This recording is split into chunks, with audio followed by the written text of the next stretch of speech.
Hello students, मैं निखिल गुप्ता स्वागत करता हूं आपका इस वीडियो में, जिसमें हम लोग 7.2 प्रश्नावली शुरू करने जा रहे हैं। इससे पीछे वाले वीडियो में हम लोगों ने विभाजन सूत्र कर लिया था और मध्य बिंदु सूत्र कर लिया था और 7.2 के उदाहरण कर लिए थे। अगर आप लोगों ने वो वीडियो नहीं देखा है तो वीडियो के डिस्क्रिप्शन में आपको उसका लिंक मिल जाएगा, आप वहां से जरूर देख लें। अब स्टार्ट करते हैं 7.2 प्रश्नावली का पहला क्वेश्चन। देखिए, उस बिंदु के निर्देशांक ज्ञात कीजिए जो बिंदुओं -1,7 और 4,-3 को मिलाने वाले रेखाखंड को 2:3 के अनुपात में विभाजित करता है। तो बहुत सिंपल सा विभाजन सूत्र लगेगा यहां पर। 2:3 हमें दे रखा है, m1 m2 दे दिया, x1 y1 x2 y2 दे दिया। तो सिंपल तरीके से हम इसको सॉल्व कर सकते हैं।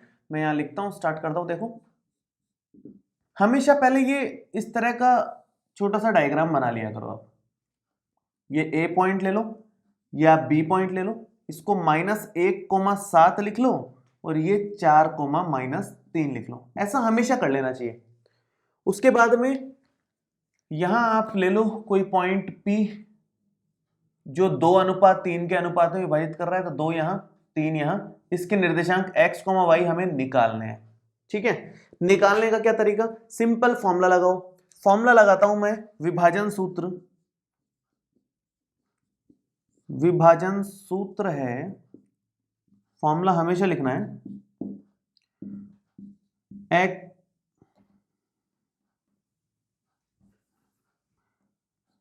m1 x2 plus m2 x1 upon m1 plus m2, m1 y2 plus m2 y1 upon m1 plus m2।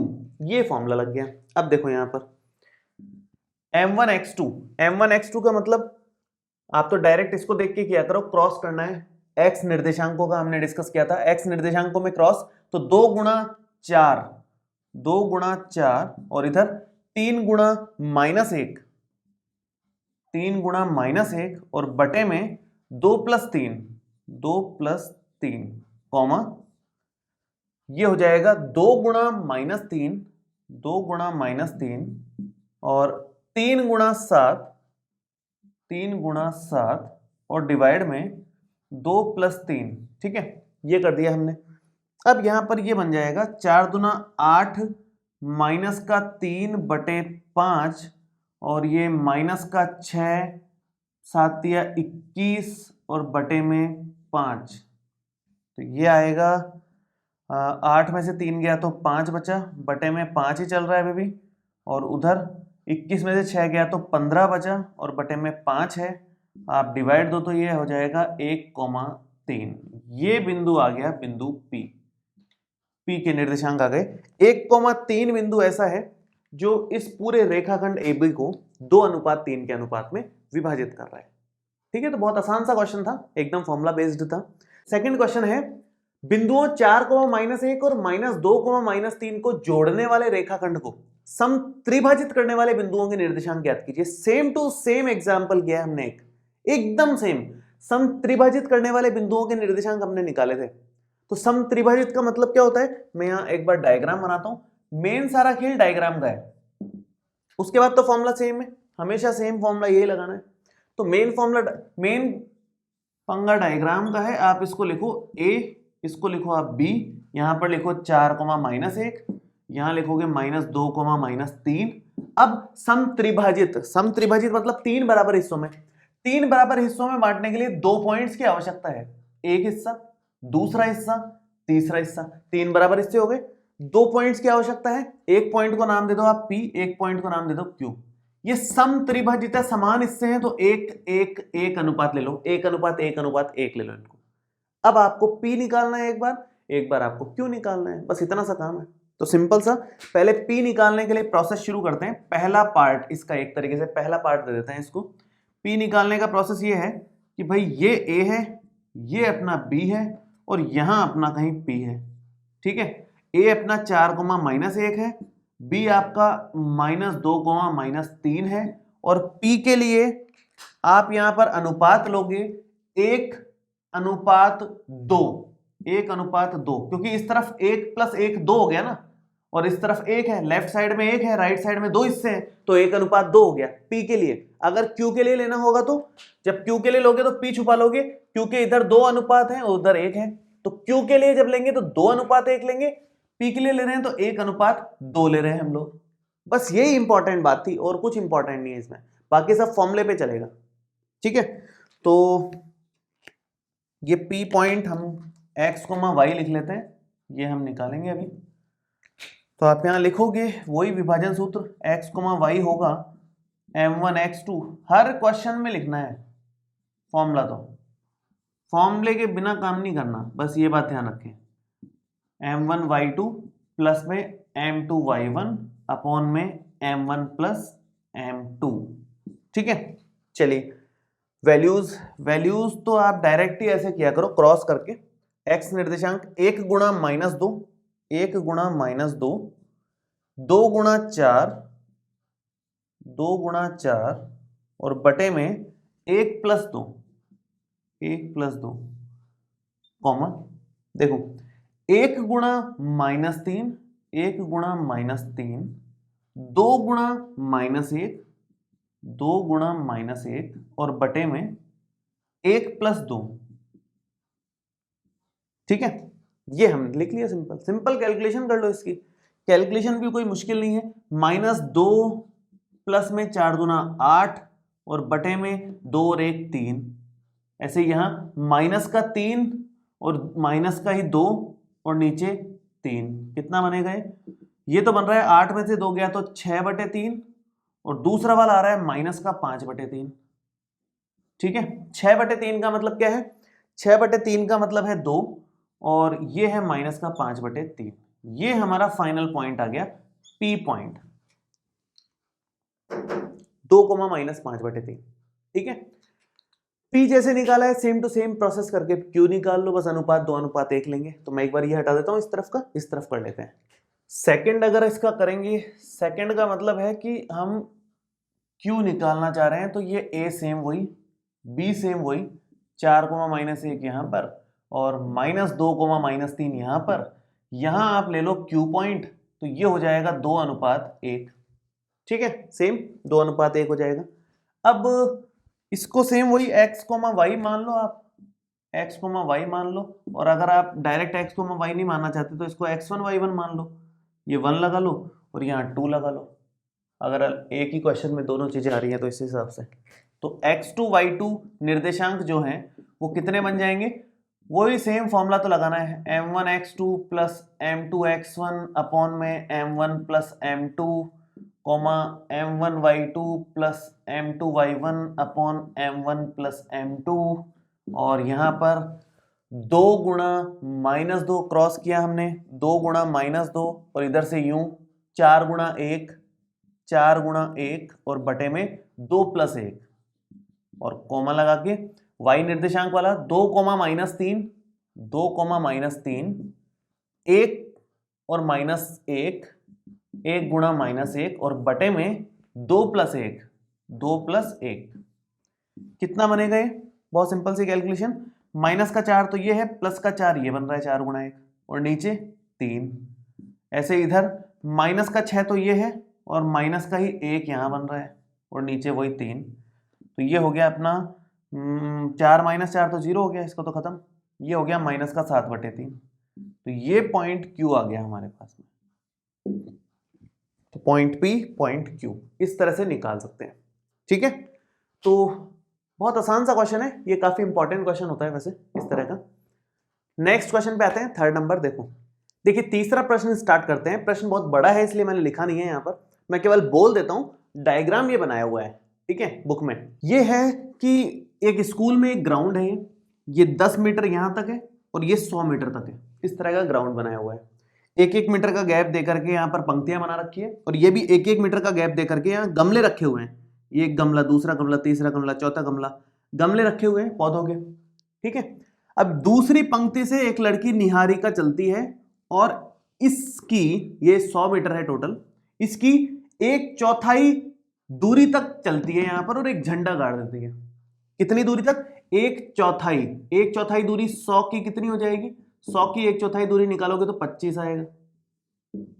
तो 25 मीटर तक चलती है निहारिका और यहां पर झंडा गाड़ देती है, मतलब ये 25 है, ये यहां तक चले तो ठीक है। दूसरी लड़की यहां प्रीत 8वीं पंक्ति से स्टार्ट करती है 8 नंबर की से और यहां तक चलती है 1/5 हिस्सा, 1/5 भाग चलती है इसका, 1/5 भाग चलती है यहां तक और फिर एक झंडा गाड़ देती है। तो 1/5 भाग कितना हो जाएगा 100 का, 100 का 1/5 भाग हो जाएगा 20 मीटर। तो मतलब ये 20 मीटर तक चलती है, ये यहां 20 मीटर हो गया।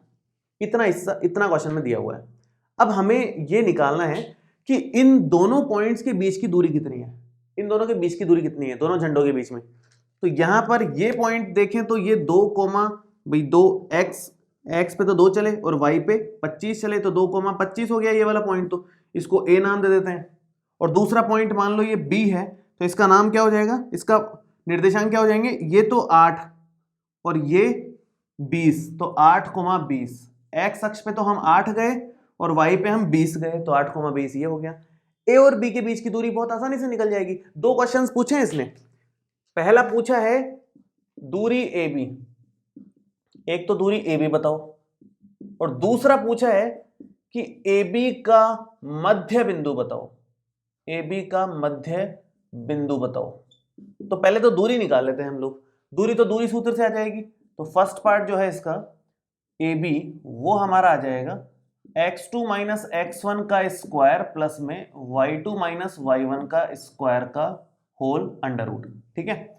x2 माइनस x1 का स्क्वायर का मतलब है 8 माइनस 2, ये x1 y1 ये x2 y2, तो दोनों के x निर्देशांकों को घटा लो, 8 माइनस 2 ये हो गया 8 माइनस 2 का स्क्वायर प्लस में y2 माइनस y1 का मतलब है 20 माइनस 25 का स्क्वायर, तो 20 माइनस 25 का स्क्वायर होल अंडर रूट, ठीक।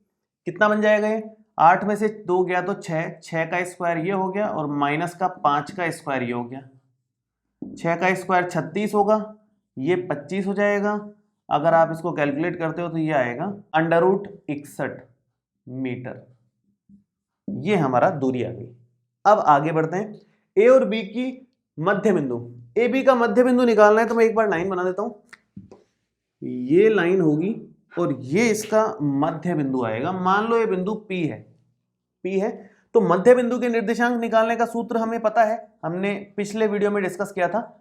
मध्य बिंदु के निर्देशांक, मध्य बिंदु होता है x1 प्लस x2 बाई 2 और y1 प्लस y2 बाई 2।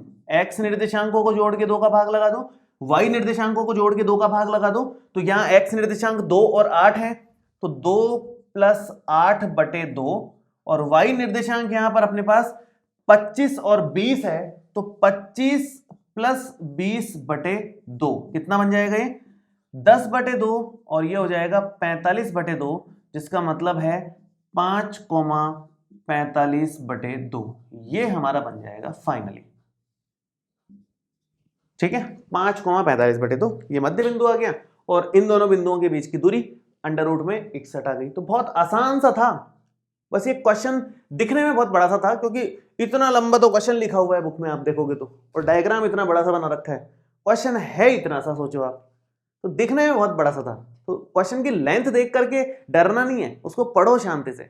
लंबे क्वेश्चन जनरली आसान होते हैं क्योंकि वो पहले ही लंबाई में दिमाग खराब कर देते हैं सामने वाले का, तो और ज्यादा क्वेश्चन को कॉम्प्लिकेटेड नहीं बनाते वो, उस केस में क्वेश्चन बहुत आसान होता है वो। तो लंबे क्वेश्चन को शांति से पढ़ो, वो आसान क्वेश्चन होते हैं हमेशा।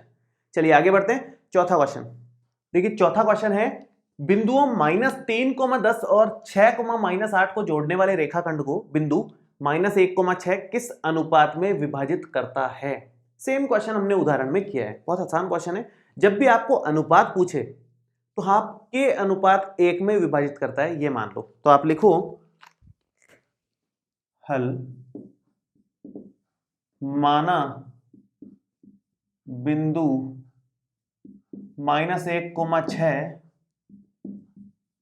रेखाखंड को के अनुपात 1 में विभाजित करता है, विभाजित करता है। सिंपल के अनुपात 1 मानो और इस तरह का एक बार बना लो डायग्राम सा।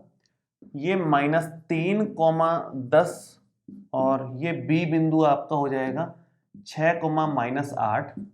तो बिंदुओं इन दोनों को जोड़ने वाले रेखाखंड को बिंदु ये बिंदु आप मान लो P पॉइंट है, जो कि है -1, 6, जो कि यहां पर K/1 में विभाजित कर रहा है। ठीक है, अब आप शुरू कर सकते हो यहां पर वही विभाजन सूत्र लगा करके। विभाजन सूत्र लगाओगे तो x, y, विभाजन सूत्र क्या होता है? x, y बराबर m1x2 प्लस में m2x1 बटे m1 प्लस m2, हर बार यूज लेना ही है। m1y2 प्लस में m2y1 और बटे में m1 प्लस m2। अब यहां मान रख दो। x, y तो ये रहा, इस बार दे रखा है मान, x, y नहीं है इस बार, -1, 6 है तो वो रखो। उस तरफ क्या है? क्रॉस k गुणा 6 और 1 गुणा -3 बटे में k प्लस 1, ये अनुपातों का योग। सेम y में k गुणा -8 और प्लस में 1 गुणा 10 और बटे में k प्लस 1, ये आ गया। ठीक है, आगे बढ़ते हैं। ये -1, 6 यहां चल ही रहा है, इक्वल में है 6k -3 बटे k प्लस 1 और ऐसे यहां -8k प्लस 10 बटे k प्लस 1। आपकी जो मर्जी, आप पहले वाले को इस पहले वाले के बराबर कर दो या फिर 6 को इसके बराबर कर दो, वो आपकी मर्जी है। दोनों से ही आंसर सेम आएगा, कोई फर्क नहीं पड़ने वाला। जो आपको आसान लग रहा है वो कर लो। मुझे पहला आसान लग रहा है क्योंकि ये भी छोटा है, ये भी छोटी संख्या है, इसमें संख्याएं बड़ी है, इधर बड़ी है, तो कैलकुलेशन ज्यादा हो जाएगी। यहाँ कैलकुलेशन कम हो जाएगी, तो ये ले लेते हैं हम लोग। आप यहाँ पर लिखोगे कि -1 बराबर 6k -3 बटे k प्लस 1, क्रॉस मल्टीप्लाई करो तो माइनस का k प्लस 1 आ गया यहाँ पर, ये इधर, और ये 6k -3 है, ये -k -1, अगर ब्रैकेट खोलोगे बाहर माइनस है तो अंदर सारे चेंज हो जाते हैं, और बराबर में 6k -3, तो कितना बन जाएगा k, यहां से तो इधर ले आओ k एक तरफ और दूसरे चीजें एक तरफ, तो ये बन जाएगी -3 इधर आ जाएगा तो 3 हो जाएगा, और -1 है, ये 6k प्लस k हो जाएगा, तो ये 2 बराबर 7k, तो k का मान कितना आ गया? 2/7। k का मान 2/7 आ गया, मतलब अनुपात 2:7 है, उसके हिसाब से अनुपात डिस्ट्रीब्यूट हो जाता है। बाकी आप इसको ऐसे समझ सकते हो कि भाई अनुपात अगर हम लिखना चाहें तो हम ऐसे लिखेंगे कि अनुपात बराबर आएगा k/1 बराबर आएगा 2/7/1, जो कि होता है 2:7। 7 से गुणा कर दिया पूरे अनुपात को, किसी से भी गुणा और किसी से भी भाग लगा सकते हैं, कोई फर्क नहीं पड़ता है। तो फाइनल आंसर क्या है? 2:7 में विभाजित कर रहा है।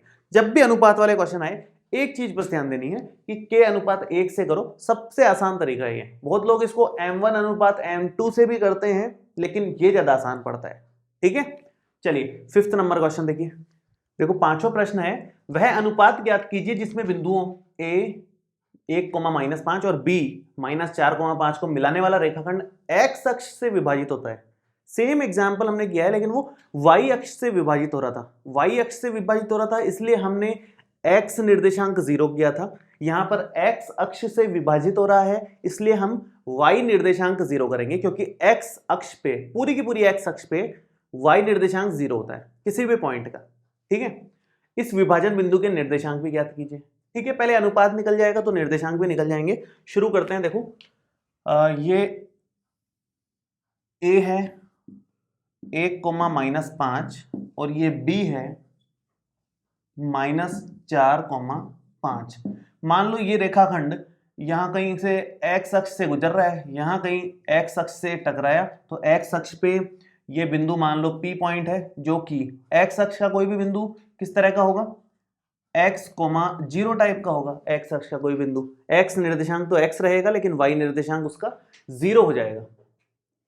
और अनुपात मान लो, हमेशा जब भी अनुपात निकालने की बारी आए, वो तो फिक्स है आपका, हमेशा k/1 ही मानोगे, वो फिक्स है। तो k/1 में विभाजित कर रहा है मान लो। अब आप विभाजन सूत्र लगा दो, यहां पर मैं इधर कर देता हूं। विभाजन सूत्र आप लगाओगे यहां पर। विभाजन सूत्र में इसके निर्देशांक जो कि ऑलरेडी हैं, पहले मैं सूत्र लिख देता हूं। x, y बराबर होता है m1x2 प्लस में m2x1 बटे m1 plus m2 comma m1y2 plus में m2y1 बटे m1 प्लस m2। अब यहां रखो ये बिंदु तो ये रहा x, 0 बराबर बराबर क्रॉस करके देखो x निर्देशांक को क्रॉस करो k गुणा -4 तो k गुणा -4 प्लस में 1 गुणा 1 और बटे में k प्लस 1 कॉमा k गुणा 5 और प्लस में -5 गुणा 1 और बटे में k प्लस 1। ठीक है, तो ये x, 0 हो जाएगा। देखो माइनस का 4k प्लस में 1 बटे k प्लस 1 कॉमा ये हो जाएगा 5k माइनस का 5 बटे k प्लस 1। ठीक है, अब आप ध्यान से देखो तो कंपेयर करोगे x तो इसके बराबर है, मैं लिख ही देता हूं एक बार, x तो हमारा बराबर है माइनस का 4k प्लस 1 बटे k प्लस 1 के, और 0 इसके बराबर है तो 0 बराबर 5k माइनस 5 बटे k प्लस 1 को 0 से गुणा कर दोगे तो ये तो 0 हो जाएगा, और ये 5k माइनस 5 है, -5 को आप इस तरफ ले लो तो ये हो जाएगा प्लस का 5 और ये हो जाएगा 5k, तो k का मान आ गया 5 बटे 5 मतलब 1 के बराबर। k का मान आ गया 5 बटे 5 1 के बराबर। ठीक है, अब k का मान यहां रख दोगे आप तो k का मान यहां रखने पर क्या बनेगा, देखो x का मान आ जाएगा माइनस का 4 गुणा 1 प्लस 1 बटे 1 प्लस 1 -4 प्लस 1 बटे 2, 1 प्लस 1 2 हो गया, तो ये आ गया माइनस का 3 बटे 2, तो x भी निकल गया k भी निकल गया, सब कुछ आ गया। k का मान 1 आने का क्या मतलब हुआ, अनुपात कितना हो गया 1:1। तो यहां पर लिख देता हूं मैं, क्या फाइनल कंक्लूजन आया कि अनुपात तो हमारे पास आया है 1:1, k का मान 1 है, k:1 के हिसाब से, और जो बिंदु आया है बिंदु P वो हमारे पास आया है माइनस का 3/2। भाई बिंदु P क्या है, x, 0 है, x का मान कितना माइनस का 3/2, 0, ये बिंदु P आ गया। ये फाइनल आंसर आया है, कहने का मतलब ये है। तो मेन जो इसमें ध्यान देने वाली बात ये थी ना कि x अक्ष से विभाजित हो रहा है तो उस टाइम x अक्ष का बिंदु आप x, 0 अज्यूम करोगे, और y अक्ष से विभाजित होता है तो y अक्ष का बिंदु आप 0, y अज्यूम कर सकते हो। मैं यहां लिख भी देता हूं अगर आपको दिमाग से निकल गया हो, तो x अक्ष का कोई भी बिंदु आपको अज्यूम करना है तो आप x, 0 अज्यूम करो, और y अक्ष का कोई भी बिंदु अगर आपको मानना है तो आप 0, y मानो, क्योंकि y अक्ष के बिंदु पे x निर्देशांक 0, x अक्ष के बिंदु पे y निर्देशांक 0। बस इतनी सी कहानी है। तो काफी इंपॉर्टेंट और अच्छा क्वेश्चन है, अच्छे से करना है इसको। चलिए नेक्स्ट आते हैं छठे नंबर पे। देखो छठा प्रश्न है, यदि बिंदु 1, 2, 4, y, x, 6 और 3, 5 इसी क्रम में लेने पर समांतर चतुर्भुज के शीर्ष हों तो x और y का मान ज्ञात कीजिए। ये समांतर चतुर्भुज के शीर्ष वाला जो क्वेश्चन था वो सेम टू सेम एग्जाम्पल में भी था। अगर आप लोग एग्जाम्पल्स को ढंग से करोगे ना तो क्वेश्चंस लगभग वैसे ही हैं प्रश्नावली में, तो एग्जाम्पल ढंग से करने हैं, ये बात ध्यान रखो आप। चलिए शुरू करते हैं इसको। समांतर चतुर्भुज के शीर्ष हैं तो पहले मैं बना देता हूं, फिर कॉन्सेप्ट आपको और बताता हूं आगे क्या होता है इस केस में। ये मैं समांतर चतुर्भुज बना रहा हूं एक, तो ये हो गया हमारा A B C D। A है अपना 1, 2, B है 4, y, C है x, 6 और D है 3, 5। ठीक है, समांतर चतुर्भुज के शीर्ष हैं। अब हमें x और y बताना है, बस इतना ही बोला है। तो समांतर चतुर्भुज के शीर्ष हैं तो समांतर चतुर्भुज में एक खास बात होती है जिसका ध्यान रखते हुए हम आगे बढ़ सकते हैं। समांतर चतुर्भुज के विकर्ण हमेशा मध्य बिंदु पर प्रतिच्छेद करते हैं, ये बात नोट कर लो आप। हमेशा समांतर चतुर्भुज का इस तरह का जो भी क्वेश्चन आ जाएगा ना कि चारों में कुछ x या y कुछ अननोन दे देगा आपको, यहां पर जैसे y अननोन दे दिया, यहां x निकालने को बोल दिया, तो यहां पर कुछ भी निकालने को बोले आपका कंसेप्ट यही रहेगा कि समांतर चतुर्भुज के विकर्ण हमेशा मध्य बिंदु पर प्रतिच्छेद करते हैं और फिर मध्य बिंदु के सूत्र लगा करके हम लोग निकाल सकते हैं। तो मैं एक बार लाइन लिख देता हूं ताकि आप लोगों को याद रहे कि समांतर चतुर्भुज के विकर्ण एक दूसरे को मध्य बिंदु पर प्रतिच्छेद करते हैं, मध्य बिंदु पर प्रतिच्छेद करते हैं।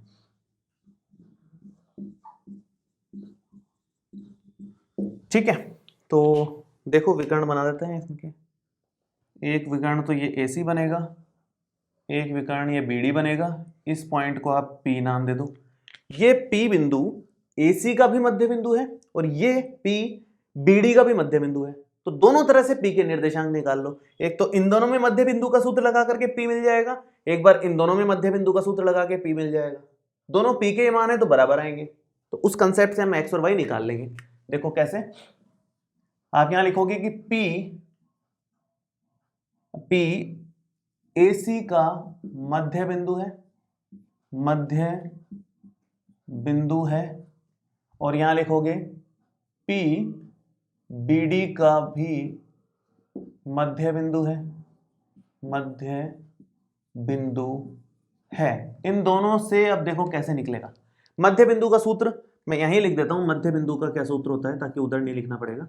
मध्य बिंदु का सूत्र होता है x1 + x2 बटे 2 और y1 + y2 अपॉन 2। ये मध्य बिंदु का सूत्र होता है, हमने डिस्कस किया है ऑलरेडी। अब यहां पर AC का मध्य बिंदु है तो P पॉइंट मान लो आप, जो भी आ रहा है बिंदु P, मैं लिख देता हूं केवल इतना ही। बिंदु P हमारा आएगा, देखो कैसे मध्य बिंदु के हिसाब से। AC का मध्य बिंदु है तो AC के A और C के पहले x निर्देशांकों को जोड़ के 2 का भाग लगाओगे, फिर y निर्देशांकों को जोड़ के 2 का भाग लगाओगे, तो 1 + x बटे 2, 2 + 6 बटे 2, 2 + 6 बटे 2, ये तो आ गया बिंदु P। यहां से इसको थोड़ा सा और सॉल्व कर लो जितना हो सकता है। 1 + x बटे 2 का तो कुछ नहीं हो सकता, ये 8 बटे 2 हो गया और 8 बटे 2 को हम 4 लिख सकते हैं। तो 1 + x बटे 2, 4। एक तरफ से तो P बिंदु ये मिल रहा है, दूसरी तरफ से बिंदु P कितना मिलेगा, यहां लिखते हैं ये बिंदु P कितना मिलेगा जरा। B और D का मध्य बिंदु, इन दोनों के x निर्देशांकों को जोड़ के 2 का भाग लगा दो और फिर y निर्देशांकों को जोड़ के 2 का भाग लगा दो। तो x है 3 और 4, तो यहां लिखोगे आप 3 + 4 बटे 2, y निर्देशांक है 5 और y, तो 5 + y बटे 2, ये हो गया। 3 और 4 तो हो गया 7 बटे 2 और ये कुछ नहीं हो सकता इसका, 5 + y बटे 2 ऐसे कैसे रहेगा। ठीक है, अब कंपेयर कर लो, तुलना कर लो एक दूसरे से, क्योंकि ये और ये समान ही है। तो 1 + x बटे 2 यहां लिखोगे, अब हम कह सकते हैं ये और ये 7 बटे 2, 5 + y बटे 2, दोनों बराबर ही है, दोनों बिंदु P हैं तो बराबर ही होंगे, जाहिर सी बात है।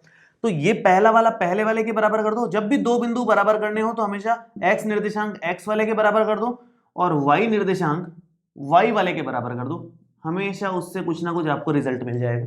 देखो यहां से 2 से 2 तो कट ही गया, तो 1 + x बराबर 7 है, तो x का मान आ गया 7 - 1 मतलब 6 के बराबर।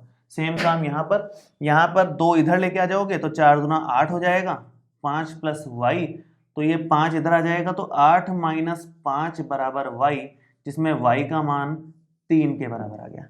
तो x का मान 6 आ गया, y का मान 3 आ गया। हमें x और y ही निकालना था, बहुत सिंपल तरीके से हमने किया। हमेशा ये कंसेप्ट ध्यान रखना है कि समांतर चतुर्भुज के विकर्ण एक दूसरे को मध्य बिंदु पर प्रतिच्छेद करते हैं। दोनों तरफ से मध्य बिंदु निकाल लो और दोनों को बराबर कर दो, उससे आंसर आ जाएगा, हमेशा फिक्स है। ठीक है, चलिए आगे बढ़ते हैं। 7वां वाला देखो, 7वां प्रश्न है, बिंदु A के निर्देशांक ज्ञात कीजिए जहां AB एक वृत्त का व्यास है जिसका केंद्र 2, -3 है तथा B के निर्देशांक 1, 4 है। पहले डायग्राम बना लेते हैं, उससे क्या है काफी चीजें क्लियर हो जाती है। तो डायग्राम देखो, पहले तो वृत्त बनाना है सबसे पहले। तो AB एक वृत्त का व्यास है, तो AB एक वृत्त का व्यास बनाओ। ये व्यास बना दिया, ये A हो गया और ये B हो गया, जिसमें A के निर्देशांक निकालने हैं और केंद्र 2, -3 दिया हुआ है, 2, -3, और B के निर्देशांक भी दे रखे हैं 1, 4। केंद्र को मान लो P कह लेते हैं हम लोग, हमें A के निर्देशांक बताने हैं। तो बहुत आसान है ये। अगर व्यास है तो ये जाहिर सी बात है कि केंद्र मध्य बिंदु ही हो गया। अब मध्य बिंदु के निर्देशांक का सूत्र लगा करके हम लोग इसको आसानी से निकाल सकते हैं। बस ए के निर्देशांक हमें मानने पड़ेंगे x, y। इसके निर्देशांक मान लो कि x, y है। अब इन दोनों का मध्य बिंदु ये है, तो इसके लिए मध्य बिंदु का सूत्र लगाओगे तो x और y आसानी से मिल जाएंगे अपने को। मैं शुरू करता हूं, देखो यहां पर लिखोगे आप कि मध्य बिंदु ये आता है x1 प्लस x2 बटे 2 और y1 प्लस y2 बटे 2। मध्य बिंदु के निर्देशांक लिख लो, मध्य बिंदु के निर्देशांक ये आते हैं, ठीक है। तो ये हमारे पास मध्य बिंदु इस बार 2, -3 है, तो 2, -3 बराबर x निर्देशांकों को टोटल करके 2 का भाग लगाओ तो x प्लस 1 बटे 2, तो x प्लस 1 बटे 2 हो गया, और y प्लस 4 बटे 2 हो गया, y प्लस 4 बटे 2 हो गया। अब जब इतना हमने कर लिया है तो कंपेयर कर लो। जब भी दो निर्देशांकों को इस तरह से बराबर कर देते हैं, दो पॉइंट्स को बराबर कर देते हैं, तो x निर्देशांक अलग से बराबर करो, y निर्देशांक अलग से बराबर करो, उससे अपने आप जो अननोन है वो निकल जाएगा, जो भी पता नहीं है वो सब निकल जाएंगे। तो 2 को पहले तो बराबर करोगे आप x प्लस 1 बटे 2 से, और उसके बाद इधर माइनस के 3 को बराबर करोगे y प्लस 4 बटे 2 से। इस 2 को आप इधर ले आओ तो 2 दूना 4 बराबर x प्लस 1, ये 1 इधर आ जाएगा, तो x का मान यहां पर आ जाएगा हमारा 3 के बराबर। उधर की बात करें तो ये है अपना माइनस का 6, ये इधर आएगा तो, और ये y प्लस 4, ठीक है। तो यहां से ये 4 इधर आएगा तो -6 - 4 बराबर y, तो y का वैल्यू आ जाएगा माइनस का 10, ठीक।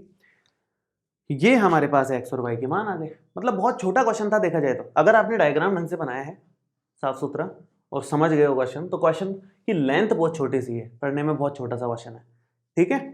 चलिए 8वां क्वेश्चन देखते हैं। देखिए बहुत जबरदस्त क्वेश्चन है ये, इस पे तो स्टार लगा लो आप। 8वां क्वेश्चन है, यदि a और b क्रमशः -2, -2 और 2, -4 हो तो बिंदु P के निर्देशांक ज्ञात कीजिए ताकि AP बराबर 3/7 AB हो और P रेखाखंड AB पर स्थित हो। पहले तो मैं डायग्राम बना देता हूँ, फिर इसमें क्या खास बात है वो डिस्कस करेंगे। छोटी सी खास बात है, कोई विशेष नहीं है, लेकिन वो खास बात क्या है, बहुत सारे लोग गलती कर देते हैं उसमें, बहुत सारे स्टूडेंट्स में गलती हो जाती है उससे। तो A और B एक रेखाखंड है और P यहाँ कहीं नहीं स्थित है, यहाँ कहीं है P मान लो। A के निर्देशांक दे रखे हैं -2, -2, B के निर्देशांक दे रखे हैं 2, -4, P के निर्देशांक हमें निकालने हैं x, y। अब ये अनुपात डायरेक्ट नहीं दिया, अनुपात के लिए ये रिलेशन दे रखा है, इसको समझना पड़ेगा, उससे अनुपात निकलेगा। इसको देख के बहुत सारे लोग अनुपात लगा लेते हैं 3/7, मतलब यहाँ 3 यहाँ 7, ऐसा नहीं करना है। देखो अनुपात में क्या गड़बड़ होती है, ये AP बराबर 3/7 AB है, तो AP बटे AB, बटे मतलब अनुपात ही है, 3/7, तो सबको लगता है कि ये 3:7 हो गया, लेकिन ऐसा नहीं है। देखो ध्यान से, AB आप 3 लो, कैसे ध्यान रखना है, AB का मान 3 लो, तो AB आपने यहाँ 3 ले लिया, ये AB ले लिया आपने, सॉरी AP ले लिया, AB आप 7 लो, AB ये पूरा आप 7 लो, तो 3:7 कहाँ हुआ फिर? अगर ये पूरा 7 है, ये 3 है, तो फिर ये तो 4 होगा ना, ये हिस्सा जब 4 होगा तभी तो 3 और 4 मिलकर के पूरा 7 बनेगा। तो अनुपात 3:7 नहीं बना, अब अनुपात क्या हो गया, 3:4। ये एक इंपॉर्टेंट बात है, ज्यादातर बच्चे यहां पर गलती कर देते हैं, 3:7 से क्वेश्चन कर देते हैं, इसलिए क्वेश्चन गलत हो जाता है। वरना क्वेश्चन तो आसान है अगर हमें अनुपात पता है तो, क्योंकि अब तो विभाजन सूत्र लगाना है, बस आपको अनुपात पता होना चाहिए।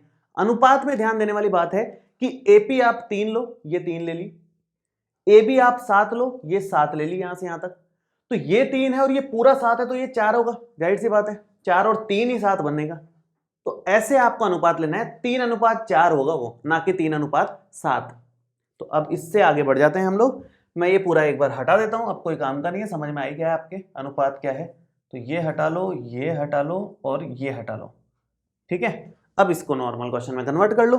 अब आप यहाँ पर विभाजन सूत्र लगा लोगे, आप लिखोगे यहाँ कि विभाजन सूत्र हमारे पास होता है x, y बराबर m1x2 प्लस m2x1 अपॉन में m1 प्लस m2 और m1y2 प्लस m2y1 अपॉन में m1 प्लस m2। यहाँ पर मान रख दो, मान रखोगे तो ये सबसे पहले तो x, y as it is यहाँ पर बिंदु P, बराबर क्रॉस x निर्देशांक वाला 3 गुणा 2 प्लस में -2 गुणा 4, तो -2 गुणा 4 बटे में 3 प्लस 4 कॉमा सेम y के साथ में 3 गुणा -4 प्लस में -2 गुणा 4 और बटे में 3 प्लस 4 ठीक है यहां तक। अब यहां पर आप लिख सकते हो आगे x, y बराबर 3 दूना 6 हो गया, माइनस का 8 हो गया, बटे में 4 और 3 7 हो गया, कॉमा माइनस का 12 हो गया, माइनस का 4 दूना 8 हो गया और बटे में 4 तिया 12 हो गया और 4 और 3 7 हो गया, सॉरी। तो ये कितना बन रहा है, माइनस का 2/7 बन रहा है और माइनस का 20/7 बन रहा है। तो ये फाइनली आंसर आया बिंदु P का। बहुत सारी बुक्स में ये मिसप्रिंट दे रखा है, मेरी वाली बुक में ये मिसप्रिंट था, अगर आपके भी मिसप्रिंट हो तो ये आंसर है करेक्ट, इसको ठीक कर लेना आप, ठीक है। मेरी वाली में मिसप्रिंट था क्योंकि, तो मेन बात बस यही ध्यान देने की थी कि इसके साथ कैसे डील करनी है। बाकी तो क्वेश्चन आसान था, बाकी तो अपन ने विभाजन सूत्र लगाया है। चलिए अगला देखते हैं, 9th वाला। देखिए 9th क्वेश्चन है, बिंदुओं a -2,2 और b 2,8 को जोड़ने वाले रेखाखंड AB को 4 बराबर भागों में विभाजित करने वाले बिंदुओं के निर्देशांक ज्ञात कीजिए। हमें 4 बराबर भागों में विभाजित करने वाले बिंदुओं के निर्देशांक निकालना है। हमने 3 बराबर भागों वाले तो निकाल लिए, हमने ऐसा उदाहरण भी किया, ऐसा प्रश्न भी किया जिसमें 3 बराबर भागों में बांटने वाले बिंदुओं के निर्देशांक निकाले थे। इस बार 4 भागों में बांटना है, तो कैसे करना है, करने का तरीका सेम रहेगा, बस बिंदु 2 की जगह 3 हो जाएंगे। 3 बराबर भागों में बांटे थे तो 2 बिंदुओं की आवश्यकता थी, 4 भागों में बांटने के लिए 3 बिंदुओं की आवश्यकता पड़ेगी। जैसे मान लो a ये है और b ये है, ये -2,2 है और ये 2,8 है। 4 भागों में बांटना है, 1 2 3 और 4, 1 2 3 4, 4 बराबर भागों में बांट दिया तो 3 बिंदुओं की आवश्यकता पड़ी। ध्यान से देखो तो ये P है, ये Q है और ये R बिंदु मान लो इसको, ठीक है। P बिंदु के निर्देशांक मान लो x1 y1 है, इसके x2 y2 मान लो और इसके x3 y3 मान लो। ये तीनों हमें निकालना है। अनुपात सबका बराबर है ये सब कुछ, तो ये 1:1:1:1 में निकालेंगे। तो ये 4 बराबर भागों में बांटा है तो 1:1:1:1 कर दिया, 3 भागों में बांटता तो 1:1:1 इस तरह से हो जाता। अब यहां पर P बिंदु के निर्देशांक निकालने हैं तो आप Q और R को एक बार के लिए भूल जाओगे और P बिंदु के लिए अनुपात लोगे 1 अनुपात इधर का पूरा 3। ऐसे ही Q बिंदु के लिए अनुपात लोगे, Q के लेफ्ट साइड में 2 है, 1 और 1 2 अनुपात 2, 2 अनुपात 2 का मतलब 1 अनुपात 1 ही हो गया वो। ऐसे ही R के लिए लोगे तो 1 2 3 अनुपात 1, 3 अनुपात 1 हो जाएगा। तो इस तरह से अलग अलग निकालेंगे फिर। तो शुरू करते हैं। देखो सबसे पहला पार्ट ये है कि ये A है, ये है B, A है -2,2 और B है 2,8। यहां कहीं है P जो कि 1:3 में विभाजित कर रहा है। P के इधर 1 है इस तरफ और उस तरफ 1 2 3 है टोटल, तो 1:3 में विभाजित कर रहा है और इसके निर्देशांक है x1 y1। ये है हिसाब किताब। अब हमें इसको सॉल्व करना है। सॉल्व करने के लिए सेम वही विभाजन सूत्र लगेगा। अब आगे का काम आसान है, मेन काम था ये बनाना और समझना कि अनुपात कौन से रहेंगे किस वाले पॉइंट के लिए। अब आगे का काम इतना मुश्किल नहीं है, सिंपल आप विभाजन सूत्र लगा दो। विभाजन सूत्र के हिसाब से x1 y1 निर्देशांक आ जाएगा हमारा m1x2 प्लस m2x1 अपॉन में m1 प्लस m2 और कोमा m1 y2 प्लस में m2 y1 अपॉन में m1 प्लस में m2। ये हमने बना दिया, लिख दिया फॉर्मूला। इसमें मान रख दो आप, मान रखोगे तो इस तरह से 1 गुणा 2 3 गुणा -2 और बटे में 1 और 3 मिलकर के 4। मैं अभी तो एक बार 1 + 3 लिख देता हूं, अगली लाइन में 4 लिख लेंगे। आगे y निर्देशांक 1 गुणा 8 प्लस में 3 गुणा 2 और बटे में 1 + 3। ये हो गया y निर्देशांक। इसको आप सॉल्व कर लो तो x1 y1 तो हमारे पास आ जाएगा। इस तरफ कर लेते हैं, यहीं पर हो जाएगा वैसे ये तो। देखो x1 y1 आ जाएगा अपने पास में 2 और -6, 2 माइनस 6/4 कॉमा 8 और 6, 8 प्लस 6/4, तो ये कितना बन जाएगा माइनस का 4/4 कॉमा 14/4, तो ये बन गया -1 कॉमा 2 के पार्ट ऐसे काटोगे तो 60/2 आ गया। ये तो आ गया बिंदु P, एक तो हमारे पास आ गया। ठीक है, अब दूसरे की बात करते हैं Q की। तो Q देखो कैसे आएगा। Q के लिए आप इस तरह से बनाओगे, ये हमारा A है, ये हमारा B है और एकदम बीच में है Q। Q आप देखो तो Q के इधर भी 2 है, इधर भी 2 है, तो Q तो मध्य बिंदु हो गया ना, तो डायरेक्ट मध्य बिंदु से कर लो।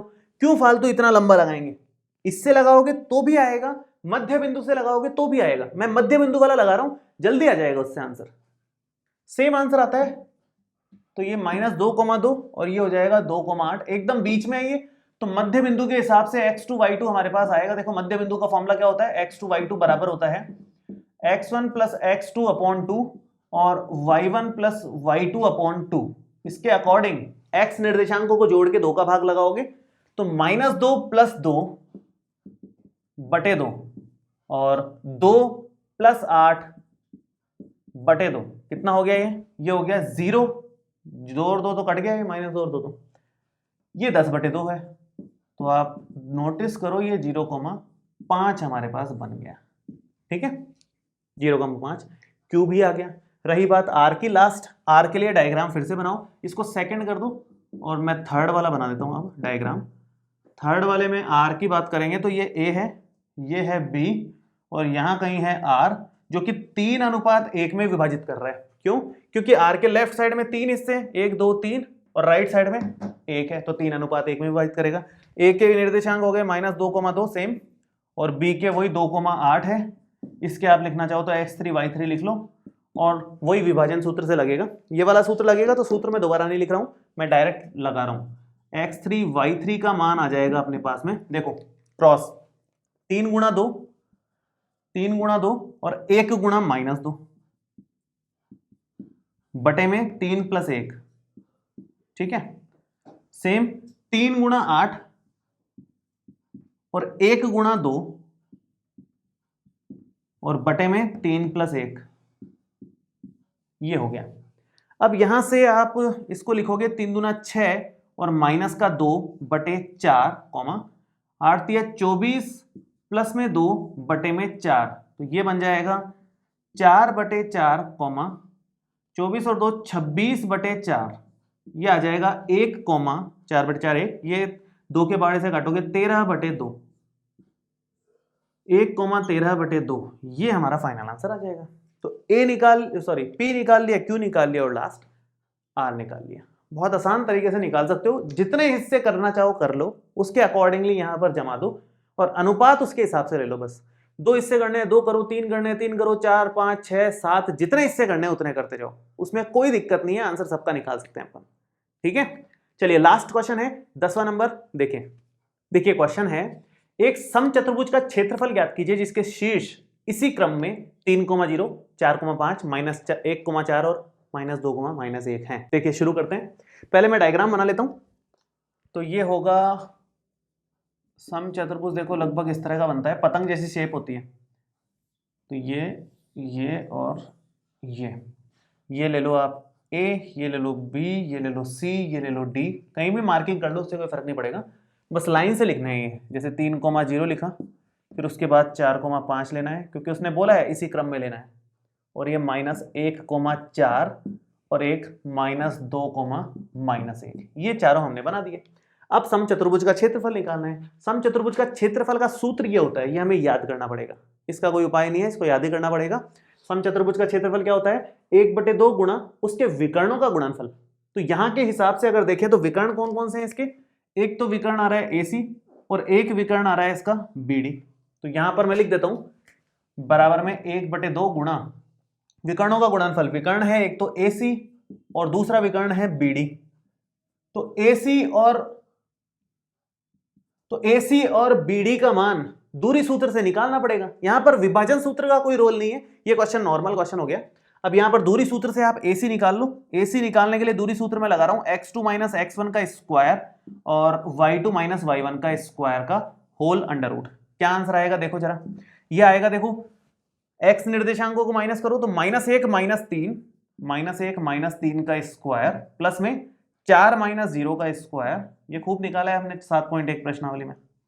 ये हो जाएगा -4 का स्क्वायर और प्लस में 4 का स्क्वायर और अंडर रूट, तो 16 + 16 अंडर रूट 32 कह लो या 2 × 16 कह लो सीधा भाई, या तो 32 कह लो या 2 × 16 कह लो। 2 × 16 मैं इसलिए लिख रहा हूं क्योंकि 16 का अंडर रूट हमारे को पता है, 16 का अंडर रूट हमें पता है कि 4 होता है और ये अंडर रूट 2 ऐसे कैसे रह जाएगा, तो 4 अंडर रूट 2 आ गया AC का मान। तो ऐसे ही आप BD का मान निकाल लो, तो BD का मान आएगा सेम वही फॉर्मूले के हिसाब से, मैं फॉर्मूला वापस नहीं लिख रहा हूं, 4 - -2 का होल स्क्वायर और 5 - -1 का होल स्क्वायर, y निर्देशांक 5 - -1 का होल स्क्वायर का होल अंडर रूट, कितना बनेगा 4 - प्लस, तो 4 + 2 का स्क्वायर ये हो गया और 5 + 1 का स्क्वायर ये हो गया, तो ये बन जाएगा अपना 6 का स्क्वायर प्लस 6 का स्क्वायर का अंडर रूट। 36 + 36 लिखोगे 72 या फिर 2 × 36 लिख दो सीधा, 2 × 36 लिख दो। 2 × 36 इसलिए क्योंकि 36 का अंडर रूट हमें पता है, 36 का अंडर रूट पता है, ये आएगा 6, 36 का तो 6 और ये रूट तो अपनी जगह पर ऐसे कैसे रह जाएगा। तो ये दोनों विकर्ण हमें मिल गए। दोनों विकर्ण अगर आपके पास आ गए हैं तो आप इस वाले फॉर्मूले में रख दो, मान रखते ही आपका आंसर आएगा। देखो कितना, ये आएगा 1/2 गुणा AC का मान ये है, AC 4 अंडर रूट 2 और ये BD 6 अंडर रूट 2। देखो 2 से 4 2 बार कट गया, 6 दूना 12 हो गया और 2 बार अंडर रूट 2 है, 2 बार अंडर रूट 2 मल्टीप्लाई होकर के सिंपल 2 रह जाएंगे, तो 12 दूना 24 आंसर आ जाएगा इसका, 24 वर्ग इकाई, 24 वर्ग इकाई इसका आंसर आएगा। ये क्षेत्रफल हमने निकाल लिया, तो बहुत आसानी से निकल गया। सिंपल दूरी सूत्र का प्रयोग करके हमने यहाँ पर इसको हल किया है कंप्लीट। ये सूत्र आपको याद करना पड़ेगा, हालांकि हमारी बुक्स में दे रखा है ब्रैकेट में, जैसे ये क्वेश्चन दिया हुआ है उसी के ब्रैकेट में ये फॉर्मूला दिया हुआ है, लेकिन एग्जाम में नहीं आएगा ये। वो तो ब्रैकेट में उन्होंने दे दिया है क्योंकि उन्होंने आगे नहीं दिया था कहीं पर, ये बताया नहीं था ये वाला फॉर्मूला, तो उन्होंने दे दिया, लेकिन हमें याद करना पड़ेगा। एग्जाम में हिंट नहीं आता, एग्जाम में ये फॉर्मूला लिखा हुआ नहीं आएगा, आपको याद करना पड़ेगा इसको, ठीक है। तो बहुत आसान था, इसमें विभाजन सूत्र का कोई रोल नहीं था, सिंपल दूरी सूत्र वाला क्वेश्चन था ये, मतलब 7.1 में दिया जाने वाला क्वेश्चन था, एक्चुअल में ये 7.2 में दिया है, बस ये बात है, ठीक है जी। तो 7.2 हमारी कंप्लीट हो गई है। एक प्रश्नावली और बची है 7.3 की, जिसके लिए हमें तीसरा सूत्र सीखना होगा, जो कि है त्रिभुज के क्षेत्रफल का सूत्र। बहुत आसान प्रश्नावली है, छोटी है कंपैरेटिवली, जल्दी से हो जाएगी वो भी। इस वीडियो में आपको कोई भी डाउट हो तो आप नीचे कमेंट बॉक्स में लिख सकते हैं, और ये वीडियो कैसा लगा ये भी कमेंट करके जरूर बताएं। मिलते हैं आपसे अगले वीडियो में।